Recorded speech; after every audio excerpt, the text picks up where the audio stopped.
जनसंवाद खबर में आपका स्वागत। हुलासगंज के नरमा के समीप बाइक सवार को ट्रक ने मारी टक्कर, हुआ गंभीर रूप से घायल, सदर अस्पताल हुआ रेफर।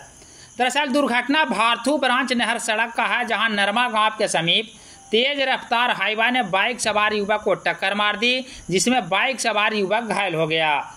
घायल युवक की पहचान अमन कुमार के रूप में की गई है, जो हुलासगंज इंजीनियरिंग कॉलेज का छात्र है और वह बाइक से अपना घर वापस लौट रहा था, तभी हाईवा ने युवक को टक्कर मार दी।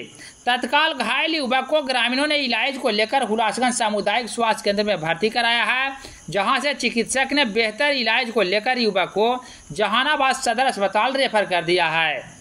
इस संदर्भ में पुलिस त्वरित कार्रवाई करते हुए टक्कर मारकर भाग रहे हाईवा को कुड़बा के समीप से जब्त कर थाना लाई है। तत्काल पुलिस आगे की कार्रवाई में जुटी है।